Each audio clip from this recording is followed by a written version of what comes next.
요즘처럼 이렇게 비가 내리기를 고대한 때가 있었나 싶습니다. 오랜 가뭄으로 산불과 화재가 잇따르는 와중에 이제는 황사까지. 아니 왜 적당히를 모르냐고 묻고 싶어지는데요. 현재 미세먼지 농도가 평년치의 10배를 돌파했습니다. 올해 중국발 황사가 이 바다 건너 일본까지, 멀리 하와이까지 영향을 줄 정도로 강하기 때문인데요. 다행히 금요일과 토요일 비 소식이 있어요. 전문가들은 비가 오고 나면 대기 상태가 어느 정도 회복이 될 거라 예상을 하고 있습니다. 이왕 내릴 거 비가 좀 많이 와서 완전히 메마른 우리 산천도, 더불어 우리 마음도 생기 있게 적셔주길 바라보겠습니다. 4월 13일 목요일 허지웅쇼 출발합니다. 허지웅쇼 오늘 1부 첫 곡으로 패밀리 오브 더 이어의 히어로 듣고 왔습니다. 전윤숙님, 웅디님 듣기만 하다가 어제 회원 가입을 하고 처음 출첵하는데요. 비가 와서 미세먼지가 싹 씻겨 나갔으면 좋겠어요 라고 이렇게 문자 주셨고요. 최주영님은 웅디 저 오늘 면접 보러 가요. 황사 심하지만 연습도 할 겸 공원에 나왔습니다. 3시 면접인데 너무 떨려요. 좋은 결과가 나왔으면 좋겠습니다 라고 보내주셨어요. 황사가 심한 것도 심한 건데 좀 오늘이 아니구나. 올해가 좀 특이하대요. 일반적으로 이렇게 황사가 심하더라도 당연히 이렇게 그 대기의 흐름에 따라서 지역에 따라 편차가 있고 지역별로 이렇게 확산돼 가면서 조금씩 달라지는데 올해는 시작부터 그냥 짠 하듯이 전국이 완전히 뒤덮여서 요거 이제 뭐 합리적인 설명 찾는 것도 전문가분들이 조금씩 얘기가 다르긴 하던데 이 정도면 황사가 아니라 약간 신목이 아닌가 싶기도 하고 그렇습니다. 최주영님 면접 결과 잘 나올 거예요. 너무 걱정하지 마십시오. 짧은 건 50원, 긴 건 100원이 드는 문자 샵 1035나 무료인 고릴라 또는 허지웅쇼 홈페이지에 여러분들의 사연과 신청곡 남겨주시길 바라고요. 또 정치조사 기간 맞이해서 조금 더 좋은 선물 드리고 있는데 보통 4부에서 많이 드리지요. 12시엔 허지웅쇼 잊지 마시고 정치조사 전화 오면은 잘 받아주시고 광고 듣고 뉴스로 함께하겠습니다.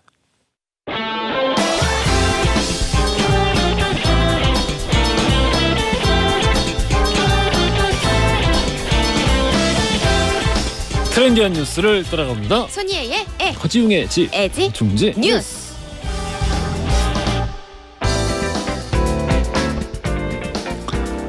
자, 콘텐츠 크리에이터 손예희 씨 나오셨습니다. 안녕하세요. 안녕하세요. 황사. 네.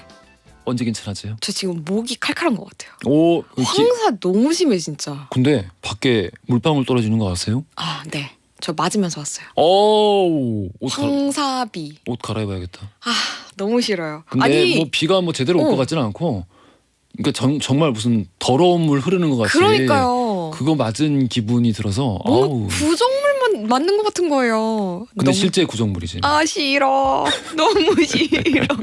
이틀째 미세먼지 경보도 함께 이어지고 있는데요. 예. 네, 일부 지역에서는 미세먼지 경보고 또 그 밖의 지역은 어제보다 농도가 조금 낮아지긴 해가지고 주의보 정도로 발효 중이긴 한데요. 웅디가 말씀 주신 것처럼 내일은 또 비 소식이 있습니다. 그래서 씻겨 나갈 것 같긴 한데요. 언제 온대요? 내일? 내일 저녁쯤부터. 네. 그래 토요일은 하루 종일 오더라고요. 네. 늦은 오후부터 온다고 하더라고요.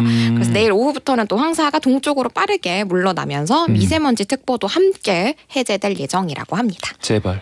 네. 아, 구정물 맞고 싶지 않아요. 그러니까. 그리고 토요일에 비 좀 많이 왔으면 좋겠다. 아, 그러니까요. 아. 한번 시원하게 샥 씻겨갔으면 좋겠습니다. 그렇습니다.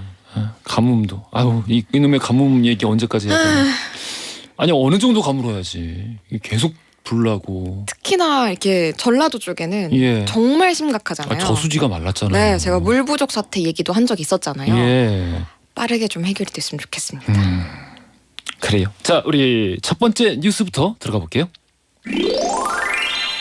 네, 첫 번째 소식. 한국의 라면 위상 이 정도입니다. 입니다. 이게 뭐 설명 안 들어도. 아유, 대단하죠. 예. 라면 마치 흡사 이 원조가 우리나라인 거 그러니까 인 마냥. 맞습니다. 왠지 그런 것 같아. 뭐 사실 제일 유명하지요. 그러니까요. 예. 안 그래도 제가 라면의 원조 일본이랑 또 비교되는 얘기도 하나 준비를 해왔는데요. 예. 이제 한국의 라면은 1963년에 세상에 처음 나왔습니다.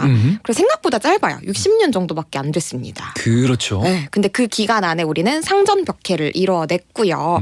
최근에 한국의 라면이 방금 얘기했던 라면의 원조인 일본보다 앞선다. 뭐 이런 데이터도 실제로 있고요. 일본의 니신 식품이 국내에 매운 라면 시리즈를 베낀 사례도 얼마 전에 나와서 굉장히 화제가 됐습니다. 그래요? 아, 원조가 이제 우리를 베낀다. 뭐 그럼 우리가 이제 앞서간다는 거 아니냐. 뭐 이런 기사도 굉장히 많이 나왔는데요. 마음속에선 이미 앞선 적으로 돼서 그러니까요. 큰 감흥은 없습니다. 맞아요. 예. 그래서 이제는 전 세계인이 소비하는 문화의 축이 일본이 아니라 또 한국 쪽으로 넘어온 것 아니냐 뭐 이런 기사도 많이 나오더라고요. 그렇군요. 그리고 또 과거에 S사, 그러니까 삼땡 라면과 니신 식품의 과거 일화도 또 빼놓을 수가 없는데요. 뭐가 있어요? 그러니까 1960년대에 S 식품이 그 니신 식품에 가서 저희 라면 기술 좀 배우러 왔습니다. S는 3? 맞습니다. 예. 네. 근데 그때 거절했어요. 그래가지고 이제 경쟁사인 일본의 묘조 식품에 우리가 라면 기술을 배워온 거거든요. 근데 대단하다. 우리나라도 50년에 전쟁이 났었는데 그러니까. 전쟁 끝나고 몇 년 됐다고 그렇게 벌써 다 일어나가지고 참 대단하들 하십니다 정말. 그렇죠. 그래서 배우러 갔는데 거절당했잖아요. 근데 거절했던 그 식품 회사가 이제는 우리의 라면을 베낀다. 거의 진짜 우리가 만든 라면인 것처럼 디자인까지 베꼈더라고요. 그래요? 네. 근데 뭐 그 매운 라면 시리즈. 로열티 안 내고? 네. 그러니까 그거인 것처럼. 오? 네, 그래서 화제가 되기도 하고 논란이 되기도 했었죠. 그래서 이제는 돌고 돌아서 이제 본인들이 거절했던 회사의 제품을 베낀 셈이니까 우리가 또 상전벽해를 이뤄냈다라는 걸 한 번 더 입증을 한 셈이 됐고요. 전 세계에서 이제 뭐 마트에 가면은 그쵸? 예, 그 한국 라면, 한국 컵라면 사나이 울리는 라면이 이렇게 쫙 있지 않습니까? 예, 이제 뭐 그것뿐만 아니라 네. 예, 여러 가지 사랑받는 라면들이 참 많은 것 같아요. 맞아요. 특히나 이 스위스의 융프라우랑 마테오른에서도 우리의 라면을 먹을 수가 있어요. 융프라우면은 뭐 스위스. 이렇게 산 많지 않나? 맞아요. 그 꼭대기. 그러면 거기 가서 야, 이 맛을 아시네. 사나이 울리는 라면이 특정 그 라면이 팔아요. 그래 그 산 정상에 오르면은 그쵸? 드셔야죠. 맞아요. 그걸 먹어야지. 특히나 거긴 또 추우니까요. 그러니까. 네, 그거 먹는 맛이 있잖아요. 근데 사실 싸지는 않아요. 이제 스위스에서 8프랑, 그러니까 우리 돈으로는 10,000원 조금 넘는 돈이거든요. 네, 결코 저렴하지 않지만 이 산 라면 정상에서. 맞아요. 맞죠. 네, 맞아요. 산 정상에서는 우리나라도 비싸요. 맞아요. 예. 그렇긴 하죠. 음. 그래서 연간 20만 개 정도 마테오른이랑 융프라울에서만 20만 개 넘게 팔리는 거라고 하고요. 먹고 있으면 막 옆에서 요들송 불러드시나요? 저 실제로 가봤거든요. 예. 근데 우리나라 분들도 충분히 사나이 울리는 라면 흔하잖아요. 근데 거기 가서 또 먹는 맛이 있어가지고 아 그럼. 사 드십니다. 그렇구나. 그래서- 거기를 가봤어. 네, 가가지고 무슨 산? 그 융프라우에 가봤어요. 융프라우가 네. 산 이름이었어? 인터라켄 그 꼭대기 가가지고 인터라켄 네. 이 산 이름이에요? 그 라인 정 산에도 산 이름이 뭐야? 아니 여기 몰라. 스위스 안 가봤어. 알았어요. 넘어갑시다. 넘어가고 우리 제가 데이터를 하나 가져왔어요. 예. 이 관세청의 자료에 따르면요. 한국의 라면 수출국이 지난해 말 기준으로 예. 143개국에 이르고요. 그리고 유엔 회원국의 74% 정도가 우리 라면을 이제 수입해가지고 먹는다라고 볼 수 있다라고 하더라고요. 오, 그러면 혹시 그 수량도 뭐 이렇게 있을 거 아니야? 있어요. 통계가. 그 작년 한 해 동안만 해서 예. 18억 봉지가 우리가 수출을 했거든요. 1년 동안요? 네. 근데 이거를 면발을 쭉 일렬로 세우면요 9천만 킬로미터예요. 그래서 지구를 2,245바퀴 돌 수 있는 수준이라고 합니다. 1년에 그렇습니다. 18억 봉지요? 엄청나죠. 어마어마한데. 우리 진짜 이제는 원조를 앞지른 수준이 아니고 위상이 어마어마하고요. 그래도 저는 여전히 어렸을 때 먹었던 그 사나이 울리는 그 라면의 맛을 잊을 수가 없는데 이제는 그 맛이 아니어가지고. 그래요? 그럼 스프 맛은 계속 바뀌니까 성분도 바뀌고 근데 이제 그 맛은 아니라서. 근데 그거는 추억의 맛일 수도 있지 않아요? 아니야. 아니에요? 제가 그 마법의 가루를 뿌려서 먹어봤습니다. 응. 근접하게 나와. 아 정말. 네. 그걸 안 내니까 그런 것 같아요. 다르군요. 그렇군요. 또 요즘에는 유독 매운 라면이 많이 나오기도 합니다. 예. 그래서 이 특정 수치를 보고 라면 고른다라는 분들이 많아요. 바로 스코빌 지수인데요. 그 고추 그림 있고. 맞아요. 예. 그러니까 이게 매움을 나타내는 지표거든요. 스코빌 지수라는 게. 그래서 국내에서 가장 매운 컵라면은 팔땡의 땡뚜껑이에요. 그러니까 이 스코빌 지수가 12,000이라고 하는데요. 청양고추의 스코빌 지수가 만이거든요. 그러니까 청양고추보다 매운 라면도 등장을 한 겁니다. 팔땡? 네, 팔땡. 거기서 그렇게 매운 게 나와요? 네, 나왔어요. 그거 우리가 원래 흔히 우리가 먹는 아는 그 매운 거 말고? 그 땡 뚜껑 있잖아요. 그러니까. 그거의 매운 버전이 나온 거예요. 아, 근데 그게 네. 제일 맵다. 맞아요. 저 그거 안 먹어봤는데. 네, 맛있다고 합니다. 오. 네. 그리고 또 이제 흔히들 알고 있는 그 닭 그려진 매운 라면 있잖아요. 보통 이제 제일 네. 맵다고 하는. 그 라면이 이제 4,400 스코빌 정도라고 하니까 훨씬 매운 거죠. 야, 그것도 맵다 그랬었는데 점점 이제 다들 매운 걸 드시네요. 맞습니다. 근데 또 뭐 코로나 이후로는 건강도 챙겨가지고 저번에 소개드렸던 건면도 아직까지도 인기라고 합니다. 건면보단 우리 정말 표정에서 이미 호불호가 명확하게 나오시네요. 자, 우리 다음 뉴스 가볼게요. 네, 두 번째 소식, 임대 수익을 포기하고 길을 열다입니다. 이게 제목만 들었으면 전혀 모르겠습니다. 이게 천사 건물주에 대한 소식을 하나 가져왔습니다. 네, 최근에 화제가 아주 되고 있는데요. 이 화제 인물은 전북 전주시의 인후동에서 과일 가게를 운영하는 박주현 씨입니다. 예. 이 박 씨가 운영하는 상가 건물에는 과일 가게도 있고 야채 가게도 있는데요. 이 사이에 학생들이 많이 다니는 통학로가 하나 있어요. 예. 그래서 대단지 아파트 학생들이 대부분 여기를 통과해서 초등학교를 간다라고 하는데요. 이 건물이 원래는 주차장이 있던 자리였대요. 근데 건물을 세웠구나. 맞아요.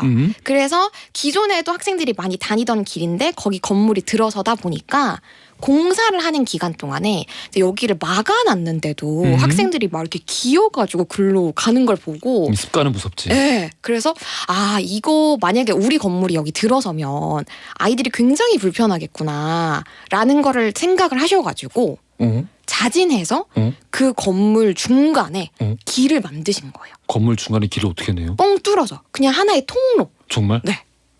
이야. 누구든지 다니세요. 특히 학생들은 원래 다니시던 길이니까 여기로 다니십시오라고 본인이 만든 팻말까지. 땡땡 초등학교 가는 길.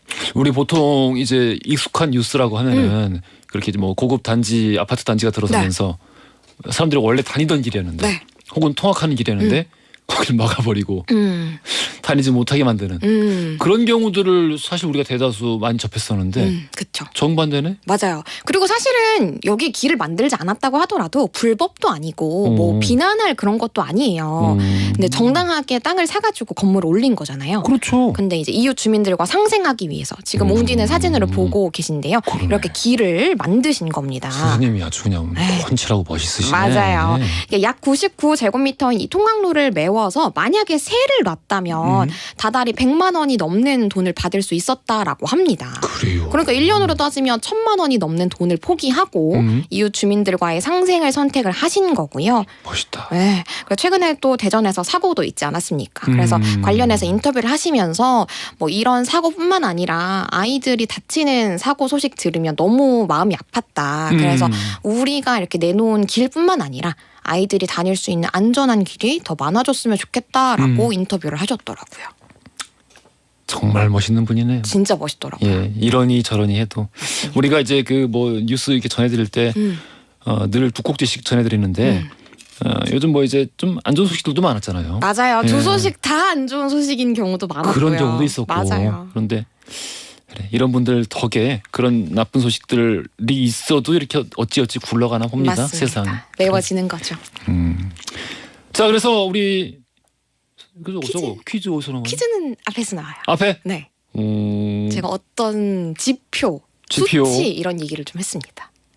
아까 18억? 아우 매워. 아우 매워. 18억 봉지. 아우 매워라. 이거에 대해서. 아우 매워. 이거. 여기까지 돼야지. 자, 그럼 오늘 퀴즈 들어가겠습니다. 네, 매운맛을 수치화한 지표 표 뭐라고 부를까요? 1번 스코빌, 2번 브릭스, 3번 감칠맛. 정답 아시는 분들 짧은 건 50원, 긴 건 100원이 드는 문자 샵 1035나 무료인 고릴라 보내주시면 2부 시작하자마자 당첨자 발표해드리겠습니다. 고생 많으셨어요. 감사합니다.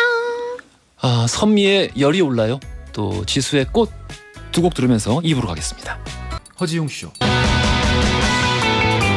웅디라고 좀 불러다오 웅디라고 좀 불러다오 웅디라고 좀 불러다오 웅디라고 불러다오 웅 세상을 향한 유쾌한 궁금증 허지웅 쇼. 허지용 쇼 2부로 돌아왔습니다. 퀴즈 정답 1번 스코빌이었죠. 우선 선정답자 소희정님, 조원일님 축하드립니다. 선물 보내드릴 거고, 일반 정답자 원대리님, 5235 쓰시는 분, 0132 쓰시는 분, 이렇게 세 분께 커피 선물로 보내드릴게요. 다들 맛있게 드십시오. 자, 2부 마지막에 돌발 퀴즈 한 번 더 준비되어 있습니다. 기대하고 계시고, 오늘 역사 속 이야기에 들어가 보는 히스토리 월드. 오늘 인적 구성에 좀 변화가 있습니다. 우리 박가인 작가님 그대로 계시고 썬킹 교수님 대신 김동우 사진 작가님 모시는데요. 해외에 있는 독립운동가들 유적지를 사진으로 주로 기록하고 계시죠. 오늘 국외에서 활동했던 독립운동가 특집으로 함께하겠습니다. 기대하시고 광고 듣고 두 분 바로 만나볼게요.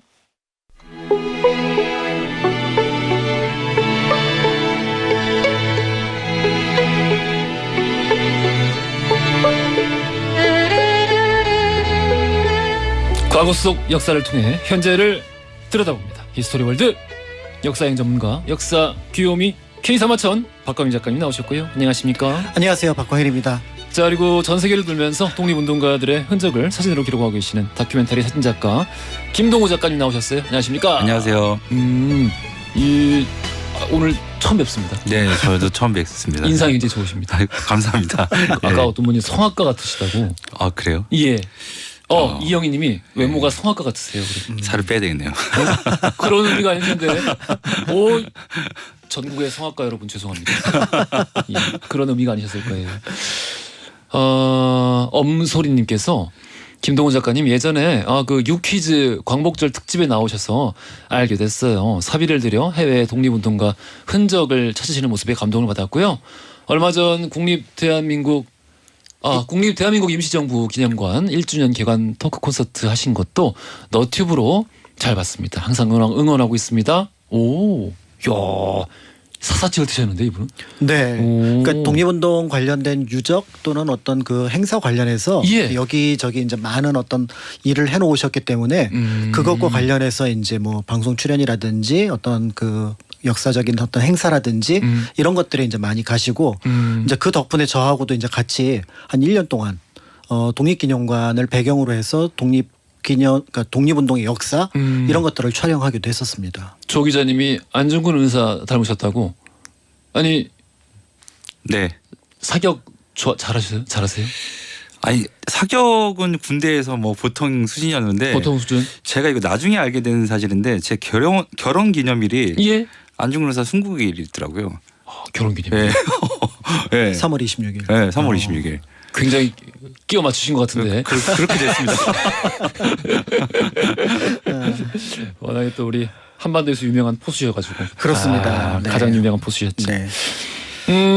아니 근데 박결 작가님은 원래 알고 계시네요, 김동훈 작가님을. 네, 저도 이제 그 김동훈 작가님을 잘 몰랐다가 임시정부 이제 그 답사를 그 100주년 맞이해서 이제 2018년 19년 그 즈음에 이제 많이 답사를 갔었거든요. 예. 근데 저는 이제 주로 이제 강사로 갔었는데 뒤에서 누가 계속 사진을 찍는 거예요. 저분이 누굴까 봤더니 나중에 이제 그 국외 사적지와 관련된 것들을 사진을 찍는 작가님이 같이 오셔서 동행을 했다.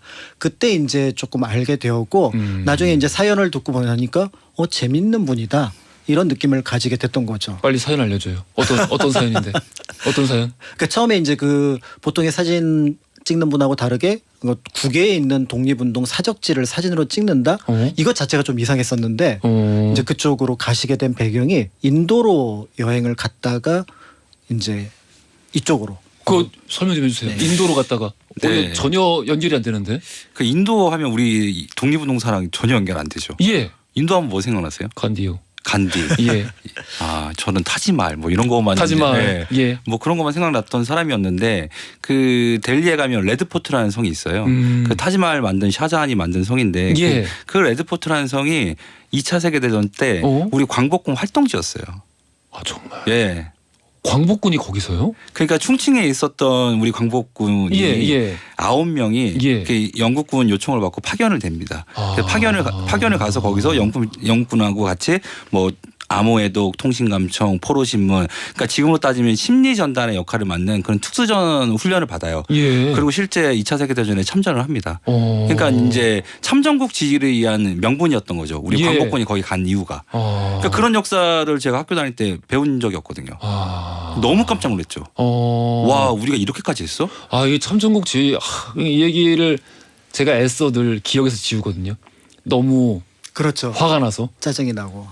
우리가 승전국이 될 수 안타깝고. 있었는데. 그렇습니다. 아, 승전국이 될 수 있었는데. 아무튼 지금 그 인도에서 찍으셨던 사진들이 지금 방금 우리 보는 라디오에 떴다가 좀 사라졌는데 이 우리 좀 오늘 이야기 나누면서 관련된 직접 찍으신 사진들 계속해서 나올 텐데 우리 좀 화면에 계속 뜰 테니까 청취자분들 우리 보는 라디오로 직접 확인하실 수 있고 또 작가님도 이제 그 사진 나올 때 좀 자세하게 설명 부탁드리고. 네네. 그렇군요. 인도에서. 네. 그러면 그게 계기가 돼서 이 독립운동가들의 발자취를 쫓기 시작하신. 그 인도에서 제가 찾아봤죠. 그러면 제가 몰랐던 역사가 이 지구상에 얼마나 많은 건지 북반구는 거의 다 있어요. 너무 깜짝 놀랐어요. 와, 우리 독립운동사가 이렇게가 상해, 일본 이게 아니었구나. 만주 이 정도가 아니었구나. 북반구 전체를 거의 다 있습니다. 아. 그래서 우리 역사를 다시 보게 됐죠. 그리고 또 찾아봤죠. 이 역사를 기록한 사람이 있었는지 없더라고요. 없어요. 그러니까 국외에 있다는 이유로 너무 방치되어 있었던 거죠. 그러니까 누군가는 기록을 해야 이걸 역사로 남길 수 있잖아요. 그리고 그거가 이제 우리의 역사의 일부라는 거를 우리가 먼저 또 주장을 해야 되고 그것도 가서 찾아가야 되고 그래야 이제 그쪽에서도 인지를 하는 것인데 그렇습니다. 그게 되지 않으면은 어떤 그 역사적인 유산 혹은 그 문화재로서의 가치도 인정을 받지 못하는 그렇죠. 것이고 가서 이렇게 일일이 그래서 사진을 더 찍으시고 네. 기록을 하셨군요. 네. 이 우리 독립운동사 생각하면은 늘 안타깝게 생각하는 게 자료가 별로 없어. 그렇죠. 그리고 TV를 봐도 늘 나오는 사진 똑같이 나오고. 그래서 더 그렇게 좀 자료를 남기시려고 노력하시는 것 같아요. 맞습니다. 예. 그리고 이제 실제로 자료를 찾아서 정보가 있기는 한데 막상 현장에 가면은 그 현장의 모습이 굉장히 달라져 있고요. 맞아요. 그다음에 이제 인터뷰 기사라고 해서 뭐 독립운동가 후손 2세, 3세에 관련된 인터뷰를 가지고 또 그 현장에 찾아가는 분들이 있거든요. 가면은 이미 고인이 되어서 또 그 얘기를 다시 전달해 들어야 되는 그런 상황들이 있다는 점에서 이거는 좀 시간을 요하는 작업이다라는 생각이 듭니다. 그러니까 국내에 문헌 자료로 있는 것들은 예. 올해 하나 내년에 하나 큰 차이가 없지만 국외에 있는 독립운동 사적지 같은 경우는 그 장소 그다음에 거기 현장에서 그 증언을 전해줄 사람 이 매년 어떻게 보면은 조금 손실을 겪을 수밖에 없는 상황이라는 점에서 지금 세월이 이렇게 흐르는데 지금 뭐 하루가 멀다 하고 계속 돌아가시고 계실 테니까. 그렇죠. 그런 면에서 인터뷰도 그다음에 그분들의 얼굴도 그분들이 활동했던 공간도 사진으로 남겨놓은 것 자체가 역사 기록이라고 볼 수가 있는 거죠. 알겠습니다. 우리 드라마 미스터 선샤인 여기서 이제 이병헌 씨가 연기했던 인물이 유진초이. 유진초이. 네. 황기환 지사에게서 이제 많이 모티브를 가져온 그렇다고 그런 캐릭터였죠. 알려져 있습니다. 이 황기환 지사의 유해가 100년 만에 고국당을 밟았습니다. 이번 주 월요일이었어요. 네, 지난 그 화요일 날 이제 그 월요일 날 들어와서 이제 화요일 날 이제 대전 현충원에 안장을 하셨는데 황기안 지사라는 인물 자체가 사실은 한 10여 년 전만 해도 거의 일반인들은 몰랐고요. 연구자들도 그 실제 모습을 알게 됐던 거는 얼마 지나지 않았습니다. 그런데 이제 드라마 속에서 미군으로서 활동했다가 다시 들어와서 처음엔 미군이었지만 한국인의 어떤 그 독립운동에 참여했던 인물 이런 인물 있었을까? 이게 너무 가상의 인물이 아닐까? 이렇게 생각을 하셨는데 실제로 이와 비슷한 역할을 했던 분들이 이제 몇몇 분들이 눈에 띄는 거죠. 그 분 중에 한 분이 바로 황기안 지사였고 이제 그분의 이제 유해가 뉴욕에 있었는데 그거를 찾아낸 분이 어떡하지? 황교안 지사의 후손이 없는 거예요. 그러니까 이 무덤이 점점 낡고 사라지게 되면은 어떻게 되면 황교안 지사에 대한 기억도 없어지겠다 이렇게 얘기를 했는데 문제는 후손이 아닌 상황이니까 이 무덤 자체를 국내로 옮겨오는 것도 불가능합니다. 권리가 없으니까. 그렇죠. 그러니까 이제 국가가 그걸 위임을 받고 그다음에 이분에게 뭔가 새로운 주소를 또는 호적을 만들어야 되는 상황이었는데 그런 부분들이 작년 재작년에 비로소 그러니까 후손이 없고 그다음에 연고지가 없는 독립유공자들에게 호적을 만들어주고 주소를 배분하는 일이 그러니까 호적엔 당연히 주소가 들어가지만 그래서 독립기념관이나 어떤 장소를 이제 선정을 하게 되는데 황교안 지사 같은 경우는 이제 이번에 아까 잠깐 말씀하셨던 대한민국 임시정부 기념관 그 자리를 주소지로 해가지고 그렇게 해서 호적을 만드니까 이제 우리 정부에서 이분을 모셔가겠다라는 교섭이 뉴욕 현지촉하고 이루어지면서 그러면서 비로소 이제 돌아오게 됐는데 100년 만에. 예, 그러면서 이제 한때 미군으로 활동을 하면서 더불어서 임시정부의 어떤 외교관으로 활동을 했던 그분의 어떤 역사 내력을 이제는 대전 현충원과 그다음에 이제 다른 기록을 통해서 살펴볼 수 있게 된 거죠. 미스터 선샤인 드라마 이제 한참 방영되고 그 종영 시즌 즈음해서 그때 좀 이루어졌으면 더 좋았겠다 싶기도 한데 그렇습니다. 그래도 뭐 이제라도 네네네 늦었지만 돌아왔으니까 참 좋다는 생각이 들고요. 작가님은 그 뉴욕에 있는 황교안 지사 묘지에도 직접 다녀오셨다고. 네. 예. 그 퀸스에 가면 예, 마운트 올리브의 공동묘지라고 있거든요. 그게 한 200년 가까이 된 아주 오래된 공동묘지예요. 그 공동묘지의 제일 구석 그러니까 이제 경계 그 가옥들하고 맞닿아 있는 그 경계 쪽에 가면 황교안 지사 무덤이 비석이 한 50cm 정도밖에 안 되는 아주 작은 비석이 이렇게 있었죠. 그래서 거기를 찾아갔는데 가슴 뭉클했던 건 뭐냐면 거기에 써 있는 글귀가 대한인. 예. 그다음에 민국 5년. 민국 5년. 네. 아 그때구나. 1923년. 23년. 예. 그러니까 이 사람들이 그 당시에 우리 독립운동가들이 나라를 어떻게 생각했는지 민국이라는 그거 대한인 이 두 글귀가 너무 뭉클하게 다가오더라고요. 지금 그 50cm 정도 되는 이 비석의 사진이 우리 좀 보는 라디오 화면에 띄워져 있는데 지금 조명을 일부러 저기다 맞추셔가지고 네. 그래도 뭐 좀 예. 눈에 띄게 예, 이렇게 보이는데 이게 만약에 조명이 없다라면은 누가 알아보겠어요. 그렇죠. 옆에 있는 조그만 지금 어두운 비석들하고 비슷한 느낌이 예. 아니었을까라는 생각을 하게 되는 거죠. 근데 이제 저 무덤이 발견되는 과정도 너무 드라마틱해요. 원래 그 뉴욕 한인교회를 다니셨나 봐요. 그래서 그 뉴욕 한인교회가 지금도 있는데 예. 그 장철우 그 목사님이 교인 명부를 옛날 걸 이렇게 들춰보다가 황기안이라는 이름이 나온 거예요. 그 우리 교인이었으니까 예? 야, 이 무덤이 어딘가에 있겠다. 그래서 이제 찾아다니신 거예요. 그래서 뉴욕 한인교회 그 장철호 목사님이 저 무덤을 다시 발견해낸 게 2008년이거든요. 2008년. 예. 그간은 그러니까 자식이 없어서 이거를 돌보는 사람도 없었고 계속 방치가 돼 있구나. 사람들의 머릿속에서 완전히 잊혀진 거죠. 근데 2008년에 다시 발견되고 국내로 오시는데 15년이 걸린 거예요. 지금. 그러네요. 네. 근데 그 목사님이 참 대단하시네요. 대단하시죠. 왜냐면은 정말 그때야말로 아무도 기억하지 못할 때인데 네. 이 명부에서 이름만 보고도 잠깐 이분 그분인데 네. 근데 우리 교회 다니셨구나. 그러면 여기 어디 묘지가 있을 텐데라고 생각을 하셨다는 게 네. 이분이 정말 저는 대단하신 이분한테 분이네. 상을 드려야 된다고 그러니까 생각합니다. 이분은 표창 드려야 되는 거 네. 아닌가요? 그러니까 진정한 애국자신데. 그러니까 이런 어떤 연결고리들을 다 이제 잃어버린 채 우리는 어떤 하나의 사건을 기억하지만 예. 사실은 이제 그 황교안 의사 같은 경우의 활동, 그다음에 이제 그거를 찾아낸 목사님, 그다음에 그걸 찍어온 동우 작가님, 그다음에 이제 더불어서 이제 그거에 대한 관심을 이제 갖게 된 많은 사람들 그런 노력들이 하나가로 다 연결이 돼서 그게 모두 이제 풀 히스토리로 남아야 되지 않을까라는 생각을 하는 거죠. 아까 목사님 성이 어떻게 되신다고요? 장철우 목사님. 장철우 목사님. 네. 이 기억해야겠습니다. 장철우 목사님. 네. 대단하신 분입니다. 이 박수 드려야죠. 야. 오, 깜짝 놀랐어요. 그 황교안 의사에 대해서 조금 한번 그 짚고 넘어가면 좋을 것 같은데요. 어떤 부분을? 보통 이제 무슨 일을 하셨을까 이런 고민들을 하시잖아요. 예. 근데 이제 황교안 의사가 이제 파리 위원부 구미위원부의 어떤 일원으로 활동을 하게 됩니다. 근데 처음에 이제 1차 세계대전 당시에 미군의 이제 그 투신을 해요. 그러면서 이제 미군에 이제 활동을 하게 되는데 전투병과라기보다는 아마 이제 부상병을 이렇게 좀 이렇게 보호하는 그런 어떤 병과였던 것으로 보여집니다.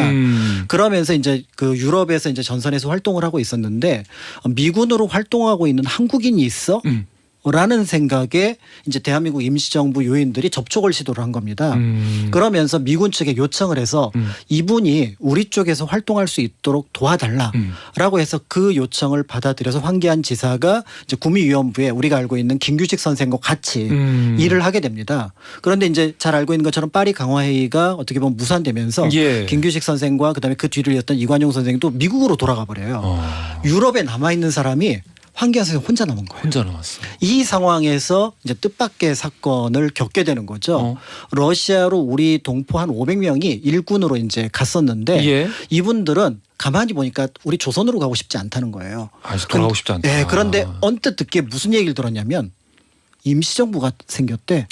대한민국 임시정부가 생겼대라는 얘기를 이분들이 들은 거예요. 예. 그럼 우리 임시정부에다가 전보를 치자. 타전을 하자.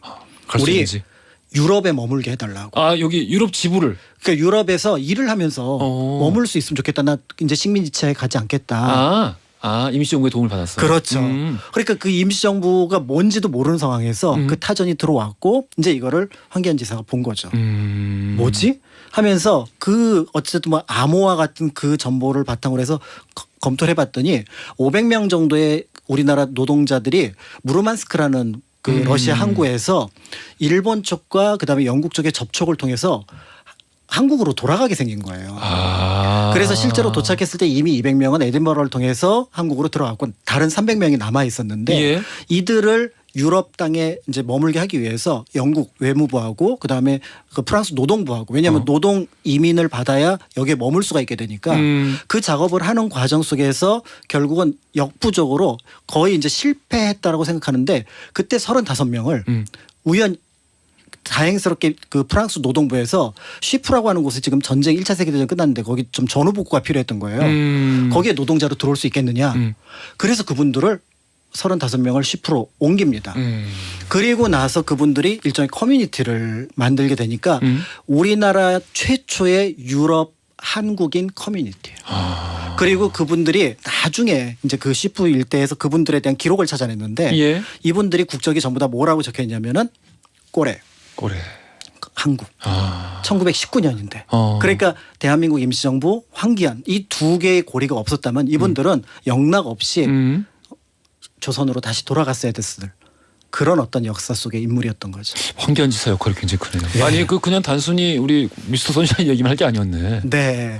그런 의미에서 황기안 지사는 이제 유진초이가 했던 역할하고는 또 다르게 그러네. 우리에게 코리아라고 하는 앞에서 스스로도 대한인 그다음에 이제 민국이라는 거를 자랑스러워했던 배경이 바로 이와 같은 배경 속에서 일을 했다라는 것을 염두에 둘 수가 있을 것 같습니다. 조금 덧붙이자면 예. 그 프랑스로 나온 그 30여 명의 사람들이 예.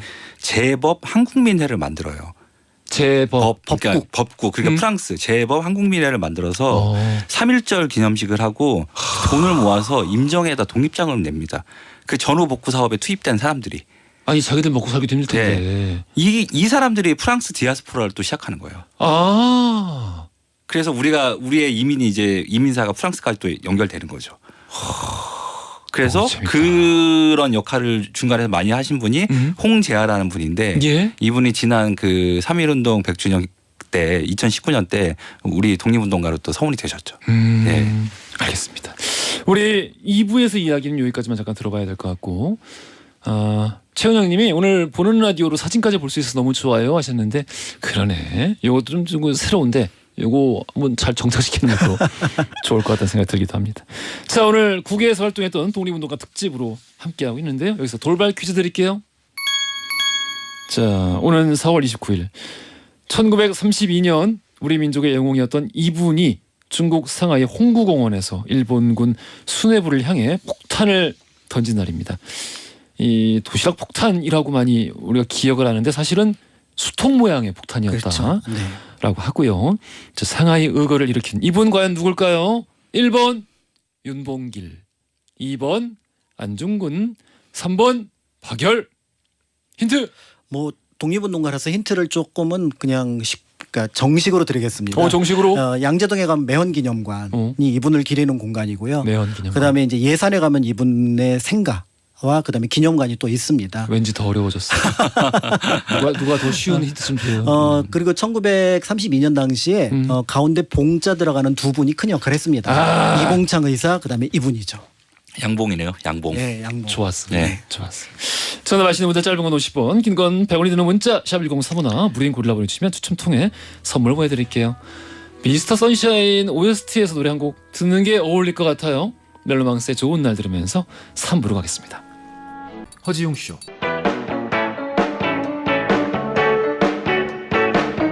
그래 알고 있어 심심한 걸 졸린 점심시간 너무나 싫어서 라디오를 들으면서 혼자서 달리는 12시 5분 그 여름날 밤 라디오의 음악 속에 잊을 수도 없는 춤을 춰 귓가를 울리는 운디 목소리에 믿을 수도 없는 꿈을 꿔 이제는 정오의 바쁜 햇살 아래 헤드폰을 쓰고 춤을 춰 귓가를 울리는 슬픈 음악 속에 나눌 수도 없는 춤을 춰 여러분은 지금 삶이 행복해지는 순간 허지웅 쇼를 듣고 계십니다. SBS Love FM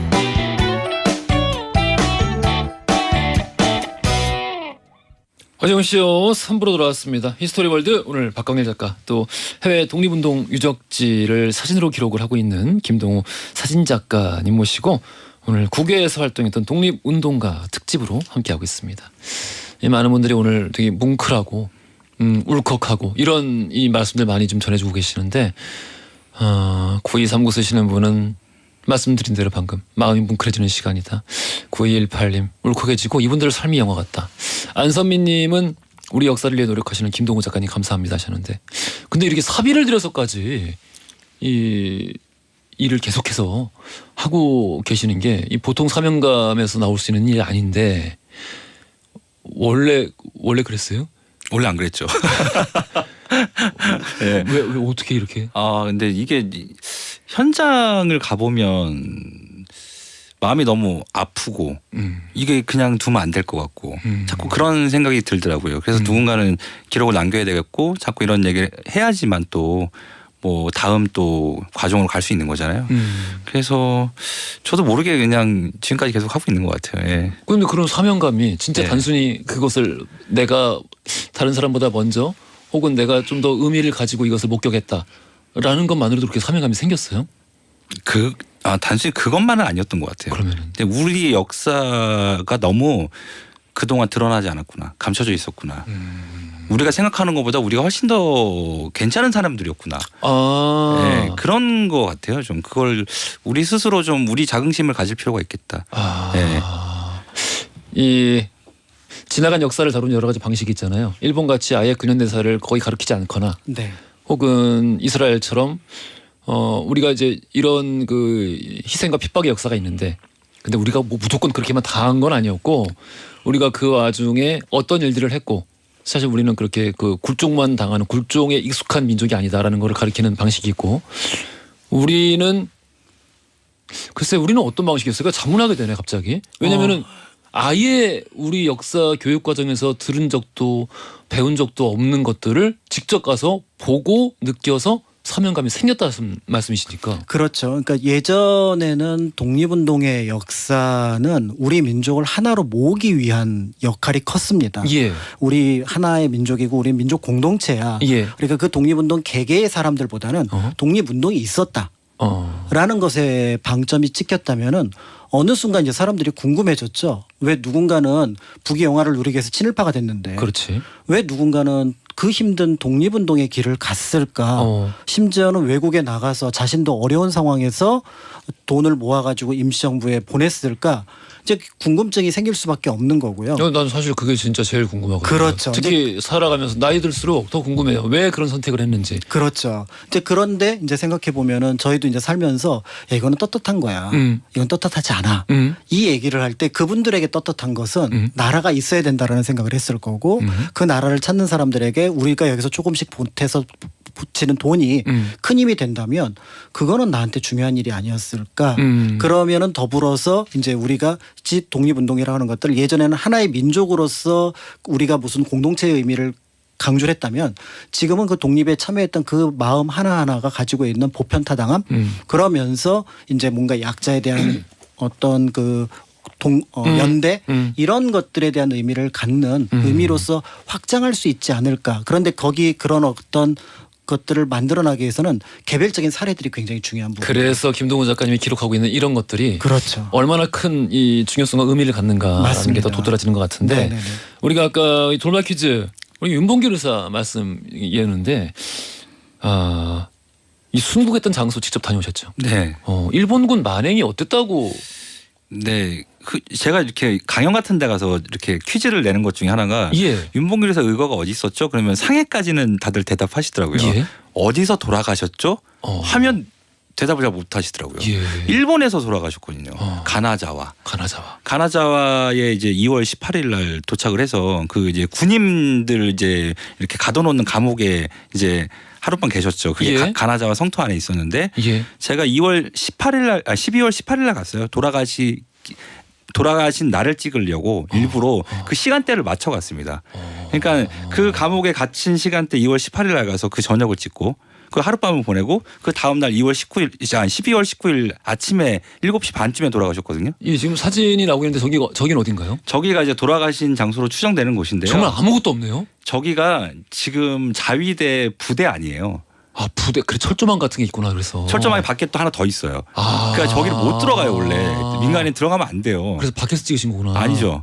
아니 바깥에 또 부대 철조망이 있고요. 그 예. 철조망을 넘어 들어오면 저 안에 또 철조망이 있는 거예요. 저기는 지금 군부대 아니에요. 그럼 철조망과 철조망 사이에 들어가 계신 네. 거예요 지금? 거기서 이제 뭐야? 그러니까 저기 들어가면 안 되는데. 침입이잖아 침입. 7시 반에 윤봉길 의사가 돌아가신 12월 19일 7시 반을 맞춰서 찍으려고 예. 일부러 이제 순국일 날 가서 저 사진을 찍은 거죠. 그러니까 이제 걸리면은 뭐 카메라 뺏기고 뭐 데이터 삭제되고 뭐 이 정도겠지 하고 저는 철조망을 넘었고 예. 그 따다닥 찍고 다시 나온 거죠. 철조망 밖으로. 네. 적발은 안 됐고. 적발 안 됐습니다. 다행히. 다행히 데이터가 적발. 남아 있으니까. 근데 당시 그래서 이 뭐 일본군이 어떻게? 네. 그리고 이제 저기서 사형을 이제 집행한 다음에 예. 일본이 항상 이제 그런 방식을 써요. 무덤을 못 쓰게 하죠. 무덤을 쓰지 못하게 한다. 예, 그 무덤을 쓰게 되면 거기가 또 구심점이 되잖아요. 그 사람이 계속 사람들의 기억 속에서 구심점이 되니까 이제 소리 소문 없이 이제 없애버리죠. 그래서 이제 윤봉길 의사 같은 경우에도 인근에 이제 평토장으로 평토장. 예, 도드라지지 봉분 없이 계단 밑에 이제 묻어버리죠. 그리고 그리고 화장했다고 그러지 않았었어요? 그리고 이제 아니요? 거짓말로 화장했다고 한 거죠. 거짓말로. 네.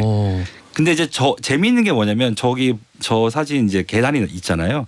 저 계단을 오르면 뭐가 나오냐면 일본 제국주의가 일으킨 역대 전쟁의 그 추모비가 쫙 서 있어요. 청일 전쟁부터 해가지고 러일 전쟁 해갖고 상해사변 자기들이 일으킨 전쟁의 추모비가 쫙 서 있는데 윤봉길 의사를 저 밑에다 묻었단 말이죠. 야. 그거를 밟고 올라가야 자기들을 추모하는 거예요. 그러니까 그 청일 전쟁부터 해서 이 일본인들이 이 사망했던 죽었던 그들의 순국 그렇죠. 위령빈 거죠. 그렇죠. 자기들이 전쟁을 일으켜놓고 그렇죠. 거기서 지금 뭐 이제 위령 세울 수 있어요. 근데 세울 윤봉길 수 의사를 있는데 밟아야 올라가는 거예요. 윤봉길 의사가 매장돼 있는 그 자리를 밟고 올라가야 저기를 갈 수 있다. 네. 야 이건 너무 의도적인데. 너무 의도적이죠. 길도 일부러 좁잖아요 지금. 네. 그럼 밟을 수밖에 없게 돼 있는 거잖아요. 과거에 거기로 올라갈 수 있는 길이 저거 딱 하나였대요. 그러니까 진짜. 무조건 밟아야 되는 거예요. 진짜 열받네. 와. 아니 이거 지금 뭐 보는 라디오로 확인하고 계시는 분들은 아시겠습니다만은 길이 매우 좁아요. 그래서 밟지 않으면 갈 수가 없어요. 저 곳까지. 그러니까 윤봉길 의사를 밟아야만 윤봉길 의사가 묻혀 있는 자리를 밟아야만 저기 가서 자신들의 병사에 대한 그 위령비에 추모를 할 수 있다. 많은 것을 생각하게 하네요. 네, 그래서 저는 일본 가시는 분들은 저 가나자와 윤봉길에서 암장지를 꼭 한번 가보셨으면 좋겠어요. 이거 너무 안타깝습니다. 이야기 이어서 하와이 이민 120주년이기도 한데 여기 관련해서 전시회를 또 하셨어요. 네, 이 부분도 그 관련된 내용들이 있을 것 같은데. 네, 지난 이제 11월부터 올해 2월까지 제가 인천 시립박물관에서 편도라는 제목으로 전시를 했는데요. 작년에 이제 하와이 다녀와서 작업했던 내용을 좀 선보이는 자료인데 편도 돌아오지 못한 사람들의 얘기예요. 원웨이로 간 거죠. 그러니까 하와이 이민이 1902년부터 5년까지 한 7,300명 정도 되는 사람들이 이제 이민을 가게 되는데 우리나라 사람들이 예. 그분들이 단순히 사탕수수밭에 가서 이제 일하려고만 간 게 아니고 거기서 또 독립운동을 해나가신 분들이 있거든요. 예. 그런데 뭐 하와이에서 활동한 뭐 독립운동가 중에 뭐 박용만 선생님도 있고 이승만 박사도 있고 뭐 여럿이 있지만 무명의 독립운동가들이 있어요. 무명의 독립운동가. 그러니까 그냥 민초들이죠. 그냥 십시일반 그냥 조금씩 독립자금을 보탠 분들이에요. 근데 이런 무덤들이 되게 방치돼 있거든요. 그래서 이제 그 하와이 빅아일랜드에 가면 힐로라는 곳이 있거든요. 힐로에 가면 알라의 공동묘지라고 있는데 거기에 한국 사람들 한 130개 정도의 무덤이 있습니다. 근데 그 분들의 이름을 안중근에서 의연금을 내신 분들이 있거든요. 예. 그분들하고 딱 대조를 했더니 50분이 나온 거예요. 거기서. 안중근 의거 이후에 하와이 있던 사람들이 안중근에서 돕겠다고 돈을 보낸 거예요. 근데 거기에 있던 분 50분이 이제 그분들이구나. 그분들이에요. 근데 이 돈이 막 큰 돈이 아니에요. 75센트, 1불 뭐 이런 식이에요. 그러니까 진짜 평범한. 그렇죠. 그러니까 마치 우리 지금 이 방송을 듣고 계시는 분들, 청취자분들처럼 정말 평범하지만 나라를 사랑하고 민족을 위하는. 근데 당시 한 달 월급이 18불 정도였거든요. 예. 근데 그 중에는 18불에서 3분의 1을 의원급을 내실 분도 있어요. 그래서 지금 월급 300만 원인데 200만 원 내라면 그러니까. 누가 내요? 대단하시네. 예. 대단한 분들이구나. 너무 뭉클한 장소들이 그렇게 아직 남아 있고 방치돼 있고 근데 버려져 있다는 거. 그 50분은 또 누가 그거를 그렇게 일일이 대조해서 매치를 해본 거예요? 그건 이제 어떤 대학에서 예. 조사를 했습니다. 거기에 있는 이제 무덤들을 탁본을 다 떠가지고 그 옛날 이제 그 리스트랑 딱 이렇게 매치를 해봤더니 50분이 겹친 거죠. 예. 이거는 뭐 와. 그러면은 그 하와이 이민 120주년 관련한 이 전시회에서 제목이 편도 몽우리도를 찾아서 여기서 방금 말씀해주신 그 이야기들이 예. 소개가 된 거군요. 네. 그래서 한 무덤 같은 경우에는 그 빅아일랜드 가면 그 커피 좋아하세요? 그럼요. 코나라고 코나 커피. 예. 그게 빅아일랜드에 있는 코나거든요. 근데 그 커피 농장 한 켠에 가면 버려진 무덤이 하나 이제 있는데 버려진 물. 그러니까 비석조차 쓸 돈이 없어서 그냥 관뚜껑으로 콘크리트를 부어버렸어요. 근데 누군지는 거기다 써줘야 되잖아요. 예. 그래서 살아있는 누군가가 거기에 이제 이름을 써준 거죠. 근데 거기에 뭐라고 써있냐면 경성 애오게. 경성 애호계? 애오게. 그다음에 아현동. 출생진가? 네, 출생진. 네. 그다음에 이름이 박기옥이라고 써 있는데 예. 박기자는 한자고요. 옥자는 또 한글이에요. 그 1941년 돌아가신 연도. 그러니까 한자와 한글이 다 완벽치 않은 누군가가 이 사람이 경성 애호계 출신이라는 걸 박기옥이라는 사람이라는 걸 써준 거죠. 근데 관뚜껑이에요. 그냥 그게 콘크리트 관뚜껑. 그 선생님 조금만 몇 년만 더 버티셨으면 해방되는 그렇죠. 걸 볼 수 있으셨을 텐데. 네, 지금 나오는 이제 사진에 관뚜껑에 정말 네. 그대로 그냥 부어버렸네요. 무덤입니다. 그리고 애호계라는 한글이 보입니다. 네. 아현동이죠. 네. 아직도 저런 것들이 많이 남아 있고 근데 하와이구나. 방치돼 있다는 거. 방치가 근데 됐다. 독립운동가들도 물론 이제 그 현장들도 우리가 잘 기억하고 가꿔야 되지만 저렇게 남아 있는 한인들의 이제 무덤들도 그러니까 무명의 독립운동가들이 많이 포함돼 있거든요. 저분들이 다 독립운동가죠. 그렇죠. 그러니까 저거를 어떻게 관리하고 이제 앞으로 좀 정부에서 저거를 어떻게 해야 될지 좀 생각을 했으면 좋겠어요. 그냥 지금은 아무 손도 안 대고 있거든요. 정말 오랜 시간 동안 방치가 되어 있는데 이게 선진국이라는 게 뭐 수치가 어느 정도를 달성하고 혹은 뭐 어디에서 무슨 순위를 하고 이런 걸로 결정되는 것만은 아니라고 생각을 해요. 방금 우리 사진 작가님 말씀하신 것처럼 이런 것에 대한 그 체계적인 관리 이런 것도 좀 우리 정책에 반영이 되었으면 좋겠다라는 생각이 좀 들고요. 관련해서 우리 박가을 작가님도 좀. 네, 이제 몇 가지 한 두어 가지 이야기를 좀 덧붙이고 싶은데요. 예. 사실은 이제 실제로 그 몇몇 그 하와이에 이민을 갔던 분들은 이제 미국 본토로 넘어가게 되면서 미군으로서 활동을 하려고 합니다. 그런데 이제 그 미군으로 활동하려고 했던 이유가 뭐냐면 당시 이제 1차 세계대전 당시에 시민권자가 아닌 경우 참전을 하게 되면 시민권을 주게 되는, 즉 국적을 획득할 수 있으니까 이제 주게 되는데 또 한 분 이제 이런 이유 말고도 다른 분도 있었던 것 같은 게, 예를 들어 박장수 선생 같은 경우는 누군가가 인터뷰를 한 기사가 남아 있는데, 아니 왜 그 남의 나라 전쟁 1차 세계대전에 참전을 합니까? 라고 예. 했더니 이렇게 참전을 해서 군사 기술을 얻게 되면은 내가 언젠가 독립운동을 할 때 일본하고 싸울 때 쓸 수 있지 않겠느냐라는 얘기를 하셨다는 거예요. 예.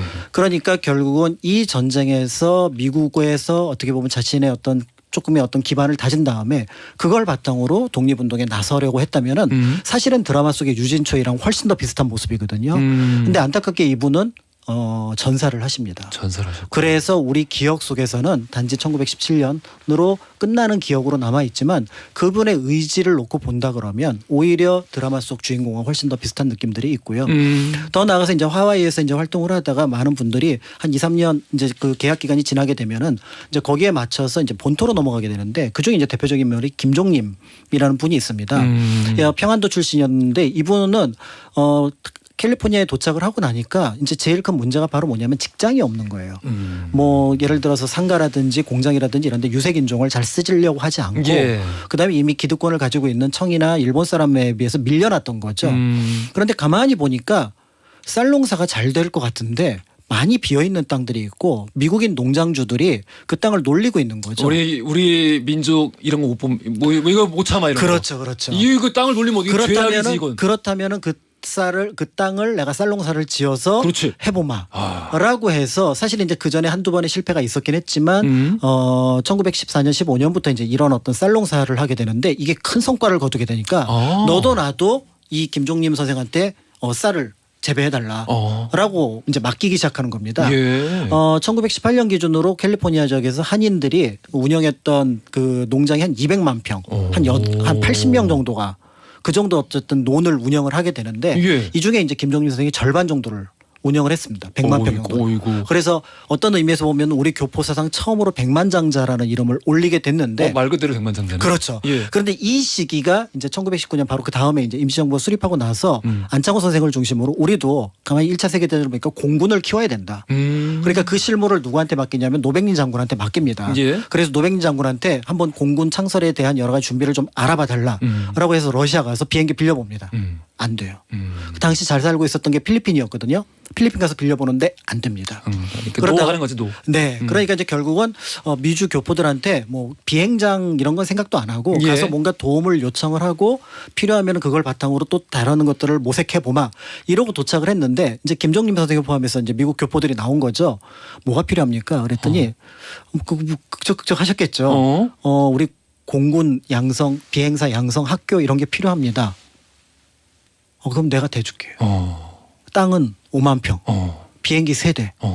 그리고 옆에 이미 이제 그 비행 학교가 있었거든요. 예. 그거를 그대로 옮겨서 윌로우스에다가 한번 만듭시다. 라고 해서 우리나라 역사상 최초의 공군이라고 할 수 있는 윌로우스 비행장을 만들게 됩니다. 대단하십니다. 네. 그 사진이 같이 나오면 예. 이건가요? 저 건물이 이제 그 윌로우스 한인 비행사 양성소에 실제 교육장 건물로 쓰던 건물이 남아 있어요. 제가 저기서 노백린 장군이 학생들을 가리킨 거죠. 이야, 아니 근데 네. 지금 저거는 뭘로 쓰고 있어요? 창고입니다. 저 창고. 옆집 주인이 갖고 있는 이제 창고로 쓰고 있는데. 근데 진짜 이게 역사 유물인데. 그렇습니다. 창고로 쓰이고 있구나. 그래서 그 김종림이라는 분이 별명이 백미왕이었어요. 백미왕? 라이스 킹. 예. 쌀농사로 어마어마한 돈을 벌었으니.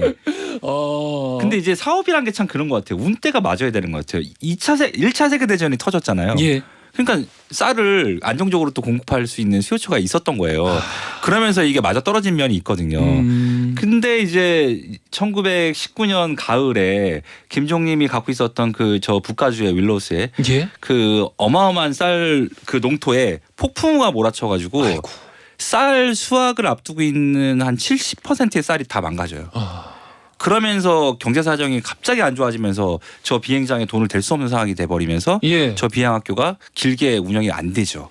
1년 만에 문을 닫기는 하지만 그래도 우리 역사 속에 우리가 비행기를 갖고 우리 비행장을 갖고 비행학교를 가지고 있었구나라고 한다 그러면은 우리가 공군의 역사를 얘기를 할 때 광복 이후로만 따져볼 것이 아니라 또 중국에서 이제 활동했던 비행사로 활동했던 뭐 공격 선생이라 이런 분이 계시긴 하지만 예. 저런 어떤 모습들을 통해서 보면은 국외에서 활동했던 독립운동가를 지지했던 교포들의 모습들을 다시 한번 생각을 해보게 되는 거죠. 그러니까 이게 국외 독립운동사가 얼마나 중요하냐면 예, 예. 육군의 뿌리하면 육군의 시작은 사실 예, 예. 광복군이 시작이잖아요. 그렇죠. 그런데 충칭이 아니라 그거의 기본적인 뿌리는 신흥무관학교예요. 그러면은 그게 만주가 맞지. 되잖아요. 그렇죠. 그 나라 삼원- 바뀌잖아요. 삼원 보러 가야 되죠. 그러면 공군의 시작은 어디가 됩니까? 저기지. 저 윌로우스예요. 캘리포니아예요. 그러니까 공군과 육군의 시작이 우리 다 나라 밖에 있었다는 거. 이거 되게 중요한 사실입니다. 심지어는 임시정부도 나라 밖에서 그렇죠. 대한민국이라는 국호가 처음 거기서 만들어지고 그게 이제 지금 48년 이후에 현재 우리가 쓰고 있는 거죠. 이게 되게 창피한 일인데 저는 임시정부가 이 공군 창설에 대한 의지를 가지고 실제 실행으로까지 옮겼다라는 거를 오늘 처음 알았어요. 그러니까 그 정도까지 많은 분들이 노력하고 아까 말씀하셨던 것처럼 우리 역사를 자랑스럽게 볼 수 있는 또 하나의 방편이 저런 어떤 국외 사적지에서 만나게 되는 부분들이 있습니다. 그러니까 임정에서 왜 공군 창설을 하려고 했냐면 안창호 선생님이 되게 관심 있게 많이 봤는데 일본을 가만히 보니까 육군 너무 세. 해군도 너무 세. 일본 그러니까 공군이 약한 거예요. 야 우리가 저 약점을 파고들 수 있겠다 해서 공군에 대해 관심을 갖기 시작하거든요. 그러니까 우리는 해보려고 하는 것들을 다 해보려고 했어요. 정말 우리 조상들이. 그러니까 그런 면이 저는 되게 뭉클한 지점이더라고요. 그러니까 그냥 당하기만 했던 게 아니라는 거. 그렇죠. 이거 진짜 우리 역사 배울 때 함께 배워야 돼요. 왜냐면은 정말 우리 다들 학교에서 그 배울 때 기억하잖아요. 치욕스러운 순간이거든요. 배우는 입장에서도. 근데 그 와중에 이런 것도 함께 배우면은 맞습니다. 얼마나 좋을까. 그러니까 이제 그 치욕과 함께 각성을 하는 시기였고 그래서 그걸 극복하기 위해서 많은 사람들이 노력했다는 것 그런데 그때 주변에 약한 사람들하고 연대를 했다는 것 그렇지. 이게 이제 독립운동이 우리에게 주는 역사적 자산으로서 의미를 갖고 있지 않을까라는 생각을 합니다. 국가 지도자가 준비하지 못하는 내일을 당시 아무도 준비 안 했었잖아요. 그렇죠. 준비 못해서 이렇게 당했던 거고. 그렇죠. 근데 준비하지 못하는 상황에서 우리 이 독립운동가들 임시정부 그리고 아까 말씀하신 이름은 남겨지지 않았지만 그 한 분 한 분들이 그러니까요. 75센트 1달러 안중근 의사 저기 변호사 비용으로 써달라고 했던 단지 기록이 안 됐을 뿐이에요. 있었습니다. 우리 이 시간 통해서 청취자분들 다 기억하시리라 믿어 의심치 않습니다. 우리 김동우 작가님 너무 네. 오늘 좋았어요. 고맙습니다. 너무너무 좋았습니다. 예. 또 뵐 수 있으면 좋겠어요. 또 불러주십시오. 못다는 얘기가 많습니다. 알겠습니다. 자 오늘 돌발 퀴즈 정답 당연히 1번 임봉길이었죠. 정답자 김봉민님 여기 가운데 그러네. 그리고 2369 9239 쓰시는 분 이렇게 세 분께 오늘 3중 구조 베개 선물로 보내드리겠습니다. 오늘 국외에서 활동했던 독립운동가 특집을 함께했어요. 지금까지 박광일 작가 김동우 사진작가였습니다. 감사합니다. 감사합니다. 허지용 쇼.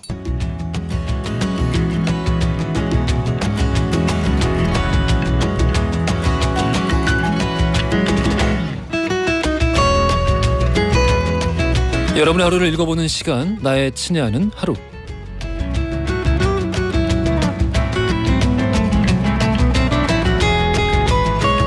지금 이 시간 여러분들 어떤 풍경 안에 서 계시나요?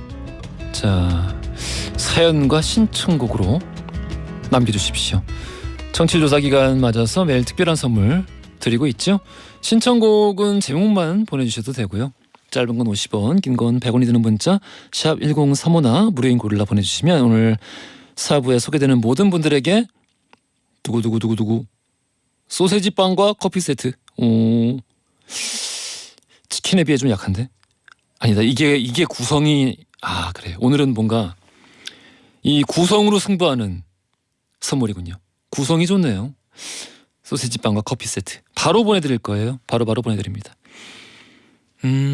이은주님 충남 천안이에요. 좋아하는 선배랑 외근을 가면서 듣고 있는데요. 먼지가 폴폴 날리고 바람이 불어도 선배의 스마트폰에 고릴라를 깔아주고 허지웅 씨 들으라고 했습니다. 저 잘했죠? 오늘도 애청할게요. 오호 잘하셨습니다. 근데 이제 한번 들으면은 선배도 계속 듣게 될 테니까 나중에 언제 또 그 선배님이 우리 게시판에 글 남겨주셔도 되겠네요. 강영애님, 허지웅쇼 청취율에 기여하고자 요즘 02로 시작되는 전화를 모두 받고 있는데 다 그 휴대폰과 보험 관련 광고성 전화예요. 청취율 조사 언제까지인가요? 포기하지 않고 연결되는 그날까지 쭉 힘내볼게요. 다음 주 월요일까지라고 합니다. 이 사실 뭐 저는 그 마음이 중요하다고 생각합니다. 마음은 받을게요. 265 있으시는 분, 사직하고 다른 일 해본다는 아들이 걱정이 됩니다. 그래서 파이팅 해야겠죠. 아이유의 라일락 신청합니다 하셨어요. 이게 또 본인 일이시라면은 오히려 더 파이팅 넘치시고 더 가능성이 많이 느껴지고 막 이럴 수도 있는데 그게 아니라 또 그 자식 일이니까 그쵸, 이게 걱정이 안 될 수가 없죠. 아드님이 또 빨리 저기 추스리고 좀 명확하고 건설적인 비전이 생겨서 잘 풀리기를 저도 함께 기원하겠습니다. 세 분께 바로 소세지빵 커피 세트 요거 보내드릴 거고, 방금 신청하신 아이유의 라일락 듣고 오겠습니다. 노래 듣고 왔어요. 이상호님이 신청하셨습니다. 해리 스타일스의 As It Was 듣고 왔어요. 최근에 열애설 터졌더라고요. 여자친구 왜 이렇게 자주 바뀌어? 그럴 땐가? 5019 쓰시는 분, 62살 엄마입니다. 아침에 아르바이트하고 수영을 하고 집에 와서는 집안일 하면서 라디오 듣고 있는데요. 20대부터 지금까지 아이들 위해 열심히 일하면서 돈을 벌고 있어요. 내년까지는 아르바이트 해야 하는데요. 라디오가 저의 힘의 원천입니다. 웅디도 힘내세요. 응원하는 아줌마가 있습니다. 아이고, 힘에 좀 붙이진 않으세요? 그런데 뭐 이렇게 뭐 수영도 운동도 챙기시고 아르바이트도 하고 하시는 거 보니까 오히려 이게 그 삶의 활력으로서 이 건강을 뒷받침해주고 계시는 게 아닌가 라는 생각도 드네요. 건강하세요. 5019 쓰시는 분. 7522 쓰시는 분은 웅디 처음 문자 보내는데요. 회사에서 매일매일 잘 챙겨 듣고 있습니다. 웅디 목소리 너무 좋으세요. 윤아와 10cm 덕수궁 돌담길의 봄 신청해 보아요. 웅디 파이팅 하셨고요. 4258 쓰시는 분은 우리 딸이 받아쓰기 100점 받았습니다. 웅디에게 자랑하고 싶어서 보내보아요 하면서 받아쓰기 100점 한 그 채점지 요거를 또 같이 사진으로 보내주셨습니다. 이게 참 이 시간 지나고 보면은 아무것도 아닌데 이 당시엔 참 이 당사자도 그렇고 부모님도 그렇고 얼마나 기쁜지 이런 거 하나하나가 참 되게 소중한 추억인 것 같아요. 그렇죠? 저도 이런 100점 이렇게 가져가면은 어머니도 기뻐하시고 이랬던 기억 나는데 우리 사연 보내주신 세 분 다 소세지빵과 커피 세트 지금 바로 보내드릴 거고요. 신청하신 노래 윤아와 10cm의 덕수궁 돌담길의 봄 그리고 다비치의 팡파레 듣고 올게요. 노래 듣고 왔습니다. 상큼하네요. 오늘 자, 이 시간까지 쭉 함께 해주고 계시는 분들 안영국님, 정신혜님, 조은혜님, 이재영님, 유용숙님, 운학경님, 김정원님, 이성환님, 박혜정님, 이지준님, 많은 분들 쭉 함께 해주고 계세요. 늘 감사드립니다. 광고. 오늘 허지웅쇼 마무리할 시간입니다. 8259 쓰시는 분이 12시면 무조건 웅디 생각 오늘도 잘 듣고 갑니다. 내일 만나요 라고 보내셨네요. 내일 봐요. 끝곡입니다. 자넷 잭슨의 Together Again 준비했고요. 요 곡 들으시면서 저는 내일 낮 12시 5분 다시 돌아오겠습니다. 연출 최다은, 작가 강미정, 최은채, 영상 김아리, 기술 오승훈, 김진규, 저는 허지웅이었습니다.